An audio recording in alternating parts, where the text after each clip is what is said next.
Good afternoon or good evening. Actually, it's a good afternoon. You may notice I'm in a different location today. I decided that it's a beautiful summer day and I have the equipment and it's lovely. So I thought, well, why not take this, come out to the park. I hope you enjoy this. I'm going to do a lesson from the park. I'm actually going to do 2 lessons from Richmond Park. It's near to where I live. And it's a fantastic place actually, really is.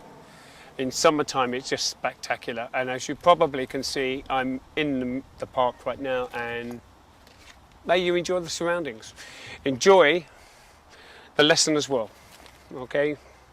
Without further ado, we'll get into lesson number 6.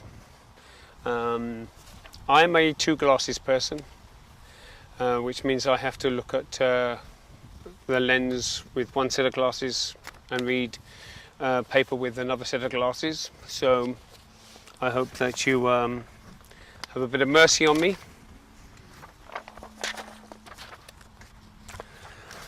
So without further ado, the lesson today that I am presenting, the lesson today is a sketch of the Tanach, the Old Testament. The history after the death of Moses. Before we get into this, I'd like to just point out for those people who don't really know, okay, for those people who are unaware, when I use the term Tanach. Tanach is, I believe the term is an acronym, which means that it's comprised up of 3 letters that make up a word, and the letters actually form the different divisions of the Old Testament according to the Jewish Bible. When we look at the division of the scriptures as given to the Gentiles, the way they've divided it, just so a bit of background, the way the Gentiles have divided their scriptures is they've got Genesis, Exodus, Leviticus, Numbers and Deuteronomy. They call them the Pentateuch. I've already discussed that's a ridiculous term to use for them. In fact, I think it's insulting and generally not very biblical. Pentateuch just means 5 books. I would recommend that if you go to any library, pick out 5 books, go and take them out, and then you've got yourself a Pentateuch. So I'm just going to stop for this moment before I start reading the lesson. Anybody who uses that term irritates me. Yeah, you kind of irritate me. And the reason why you kind of irritate me is because you're insulting the Creator. In the Jewish Bible, okay, you actually have only 3 divisions. The Gentiles have 5 divisions. So the Gentiles' divisions of the Old Testament is the Pentateuch, which I call the Torah, okay, the Pentateuch. Then you have what's called the history books. Okay, this is the way the Gentiles are divided. You have the history books, then you have the poems and wisdom books, and then you've got the major prophets and the minor prophets. Well, the way the Jews have divided their Old Testament is very simple. Tanakh is an acronym for Torah, Nevi'im and Ketuvim. Torah, instruction, writings of Moses. Nevi'im, I believe that's the prophets, and the writings is the Ketuvim. The way they've distributed the books is different as well. They've combined, where you have 1st and 2nd Samuel, 1st and 2nd Chronicles, 1st and 2nd Kings, they've combined them to just call them Kings, Chronicles and Samuel. They don't break it down into 1st and 2nd, which is kind of interesting. We have this notion that we should break things down, but I think the Jewish people have an attitude towards the scriptures, and that is they believe that it should be integrated and combined. There is one indiscretion. There is one indiscretion that is found in the Tanakh, the Jewish version of the Old Testament, and that is that they've taken Daniel out of the prophets and put him in the writings. He's out of Nevi'im and put him in Ketuvim. Why they've done that, I have no idea. Which basically, in the Jewish mind, it treats Daniel as if he's just writing Psalms and Proverbs and Ecclesiastes, and that there's no utterance of prophecy in the books according to the Jewish mindset. This is obviously something which is a gross misrepresentation of what is represented in the scriptures. Anyway, without further ado, that's a breakdown of what the Tanach means. By the way, because I'm filming outside, just as one slight add, because I'm filming outside, I might get interrupted. I hope I don't, but I might get interrupted. Okay? It's a beautiful day, and hopefully everything will go well. Right. Without further ado, we'll get into Lesson 6. Lesson 6 is the sketch of the Tanach, the Old Testament, a history after death of Moses. Part 1, Lesson 6, the conquest of Canaan. At the time of the death of Moses, the children of Israel had not entered into Canaan, the promised land. Canaan was a narrow strip of land stretched along the east end of the Mediterranean Sea, west of the Jordan River. Locate Canaan, or as the Romans called it, Philis Palestinia. That's where we get the name Palestine from, the Palestinians. It is named after the old Israelite enemies, the Canaanitish enemies called the Philistines. We often have an expression in British culture, say, you're just such a Philistine. I kind of tickle at that now. You're such a Philistine. Anyway, so the Romans called it Philista Palestinia, otherwise known as Palestine today. And that's another thing as well. I tend to find there's a lot of Bible believers who still call that area Palestine. I wish they wouldn't. It's Israel. Okay. But today was called by Israel at the time of the Messiah, Samaria and Judea. On a map way back in the Bible, Israel was camped east of the Jordan when Moses died. Following the death of Moses, Joshua became his successor as a leader of Israel. He sent spies across the Jordan to the city of Jericho, or Jericho. With all things in readiness, Israel marched to Jordan.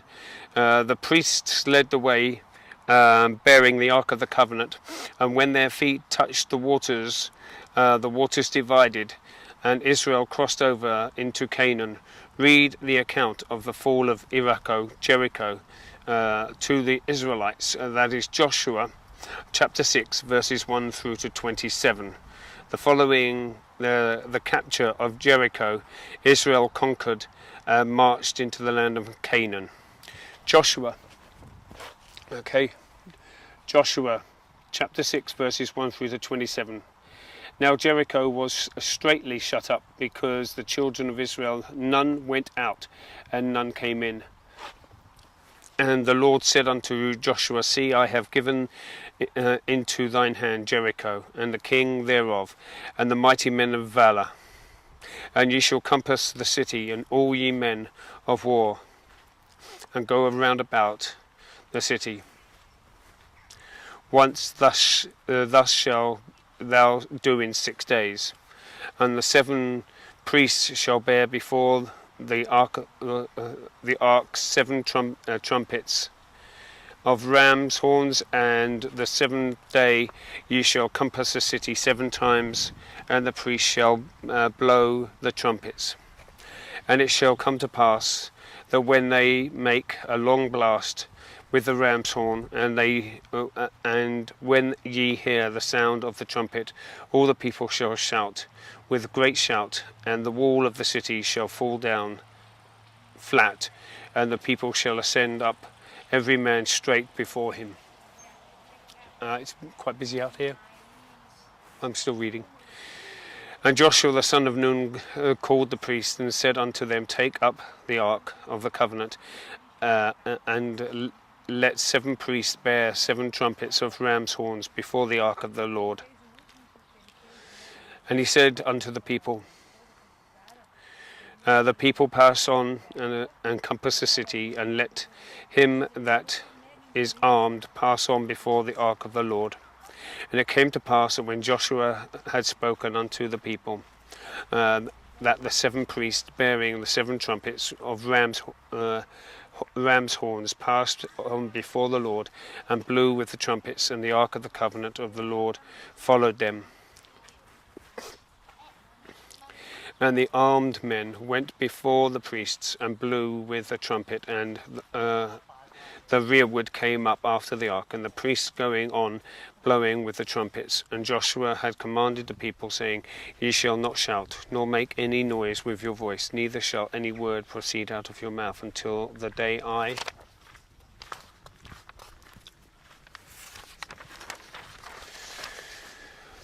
bid you to shout, and then ye shall shout. So the ark of the Lord compassed the city, going about in once, and they came unto the camp, and lodged in the camp. And Joshua rose early in the morning, and the priests took up the ark of the Lord, and 7 priests bearing 7 trumpets of ram's horns before the ark of the Lord went on continually, and blew with the trumpets, and the armed men went before them. But the reward came after the ark of the Lord, and the priests going on and blowing with the trumpets. And the 2nd day they compassed the city once, and returned unto the camp. So they did 6 days. And it came to pass on the 7th day that they rose early about and the dawning of the day, and compassed the city after the same manner 7 times. Only on that day they compassed the city 7 times. And it came to pass on the 7th time, when the priest blew the trumpets, Joshua said unto the people, Shout, for the Lord hath given you the city. And the city shall be accursed, and even it, and all that are therein, to the Lord. Only Rahab the harlot shall live, she and all that are with her in the house, because she hid the messengers that she sent. And ye in any wise keep yourselves from the accursed thing, lest ye make yourselves accursed. When ye take the accursed thing, make the camp of Israel a curse, and trouble it. But all the silver and gold and vessels of brass and iron are consecrated unto the Lord. They shall come into the treasury of the Lord. So the people shouted, and when the priest blew the trumpets, and it came to pass, when the people heard the sound of the trumpets, the people shouted with a great shout, that the wall fell down flat. That the people went up into the city, every man straight before him, and they took the city. And they utterly destroyed all that was in the city, both man, woman, and ox, and old, ox and sheep, ass, and with the edge of the sword. But Joshua had said unto the 2 men that had spied out the country, Go into the harlot's house, bring out thence the woman, and all that she have, as she sware unto her. And the young men that were spies went in and brought out Rahab and her father and her mother and her brethren, and all that she had, and they brought her out, all her kindred, and left them without the camp of Israel. And they burnt the city with fire, and all that was therein, only the silver and the gold and the vessels of brass and iron they put into the treasury of the house of the Yahweh. And Joshua saved Rahab the harlot, and her father's household, and all that she had, and she dwelt in Israel even unto this day, because she hid the messengers which Joshua had sent to spy out Jericho. And Joshua adjured them at that time, saying, Cursed be the man before the Lord that riseth up and buildeth this city Jericho. He shall lay the foundation thereof in his firstborn, and his youngest son shall he set up the gates of it. So the Lord was with Joshua, and his fame was noised throughout the country. As a massive conquest. I've been to Jericho. Actually, the funny thing about Jericho, and the funny thing about the areas that you go to when you go to Israel, you see these cities like the city of David, which is the little arrow-shaped peninsula part of the city of Jerusalem today. These are tiny, tiny cities. They're not big. I mean, you'd imagine a city like London or Rome for these countries that are in the Middle East, in Jerusalem at this time. But they're not. They're tiny, tiny things. Jericho's are very tiny, very tiny. You can walk around Jericho in the space of about 2 hours, easily. The ruins. When the period of conquest was ended, the land was divided according to the tribes, and the tabernacle was set up at Shiloh in the land allotted to Ephraim. Part 2, Lesson 6, the period of the Judges. After the death of Joshua, the children of Israel turned to idolatry. For this Yahweh delivered them into the hands of the surrounding nations. When their cry came up before Yahweh, he raised up judges, military leaders zealous for Yahweh and bitter against idolatry. These men drove the enemy nations out and reformed the religious life of Israel. Read Judges chapter 2, verses 7 through to 18. Well-known judges of this period were Gideon, Samson, and Samuel. Samuel was the last of the judges. Judges chapter 2, verse 7 through to 18. And the people served the Lord all the days of Joshua and all the days of the elders that outlived Joshua, who had seen all the great works of the Lord, and he did for Israel. And Joshua the son of Nun, the servant of the Lord, died being 110 years old. And they buried him in the border of his inheritance in Timnath-Heres, in the mount of Ephraim, on the north side of the hill Gash. And also all the generations were gathered unto their fathers, and there arose another generation after them which knew not the Lord, nor yet the works which he had done for Israel. And the children of Israel did evil in the sight of the Lord, and served Baalim. And they forsook the Lord God of their fathers, which brought them out of the land of Egypt, and followed after gods of the people, and were around about them, and bowed themselves unto them, and provoked the Lord to anger. And they forsook the Lord, and served Baal and Ashtaroth. And the anger of the Lord was hot against Israel, and they delivered them into the hands of the spoilers, and spoilt them. And he sold them into the hands of their enemies around about, so that they could not any longer stand before their enemies. Whithersoever they went, the hand of the Lord was against them, for evil, as the Lord had said, as the Lord had sworn unto them, and they were greatly distressed. Nevertheless, the Lord raised up judges, which delivered them, which delivered them out of the hand of those that spoilt them. And yet they would not hearken unto their judges, but they went whoring after other gods, and bowed themselves unto them. They turned quickly out of the way which their fathers walked in, obeying the commandments of the Lord, but they did not so. And when the Lord raised them up judges, then the Lord was the judge, and delivered them out of the hand of their enemies all the days of the judges. For it repented the Lord because of their groanings, by reason of them that oppressed them and vexed them. Part 3, Lesson 6. The United Kingdom period. During Samuel's judgeship, Israel craved a king over them instead of a judge, that they might be like the other nations around about them. Such a request grieved Samuel. Yahweh assured Samuel that Israel had not rejected him. Israel had rejected Yahweh's being a king. over them, according to Yahweh's directions. He anointed Saul of the tribe of Benjamin, the first king over Israel. Saul reigned 40 years over Israel, and David was anointed to take his place. Being of Saul's disobedience heart, under David's reign the kingdom of Israel reached the height of its power and glory. David was a powerful military man.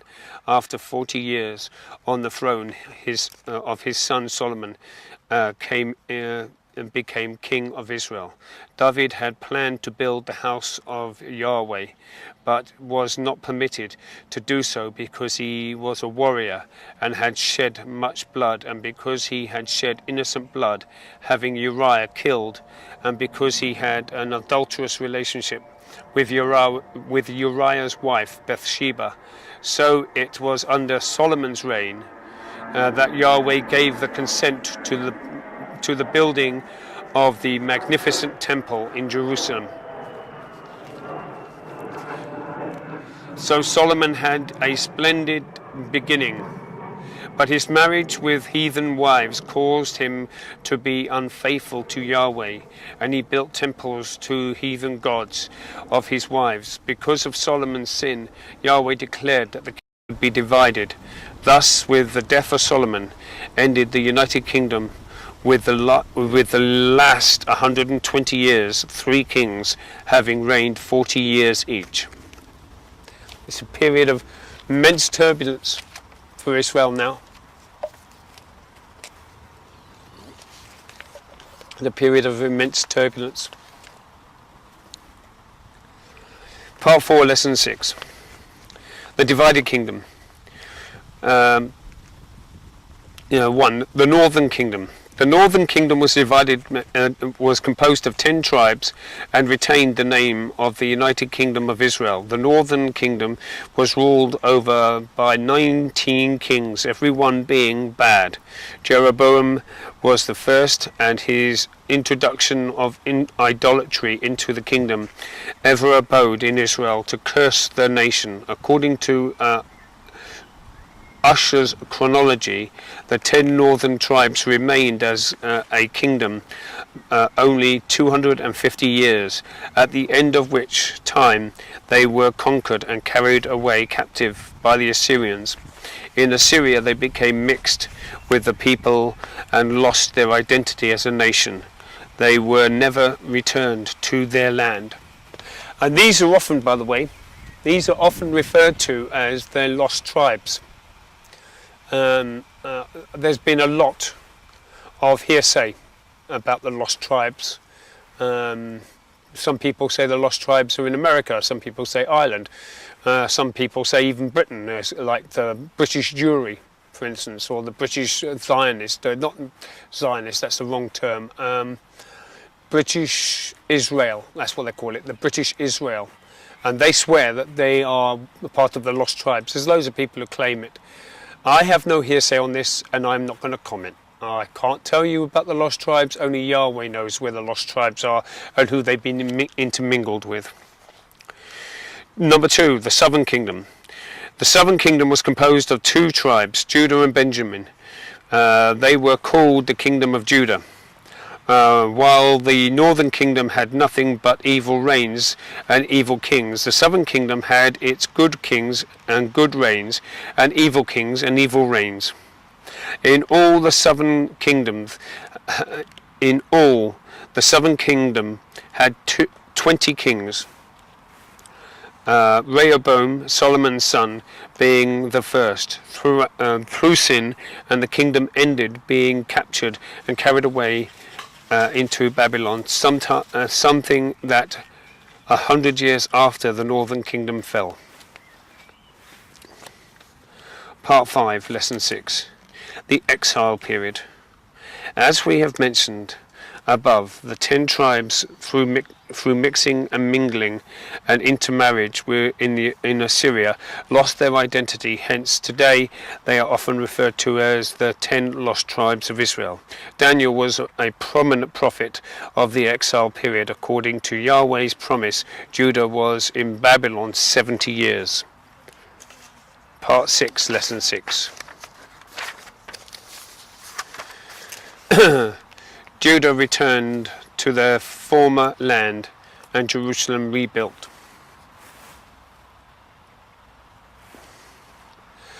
After 70 years in bondage, Yahweh returned Judah, the two tribes, to their homeland in Samaria and Judea, named by the Romans Palestinian.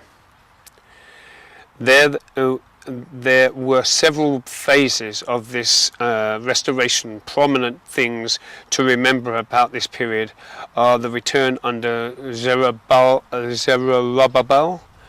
the reform under Ezra, the rebuilding under Nehemiah. Yahweh restored Judah to their land as a nation because the Messiah was to be born of the tribe of Judah. The Tanach, Old Testament story, closes with Malachi, the prediction of the coming of the forerunner of the Messiah, Malachi chapter 4 verses 5 and 6, which was fulfilled in John the Baptist.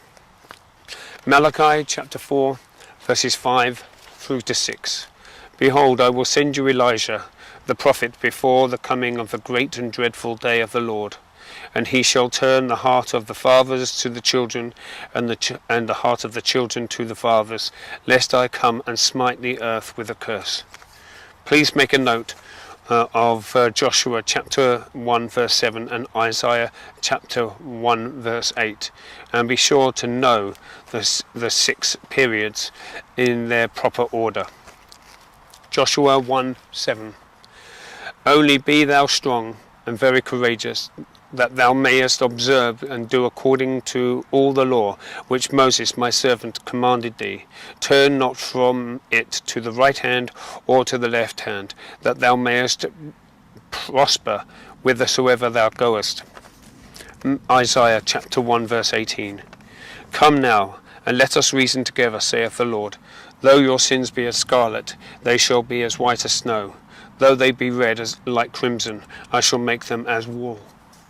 To the end of lesson 6, the sketch of the Old Testament or the Tanach period and the history after the death of Moses. I really don't have any much to add to that, because most people who would study that would realize there is a wealth of spiritual wisdom and knowledge to unpack in that book, the Tanach. An incredible wealth. You can learn everything from that. So it's with that in mind, I'm just going to close this particular lesson. I hope you've enjoyed this lesson. I've enjoyed doing it, especially outside.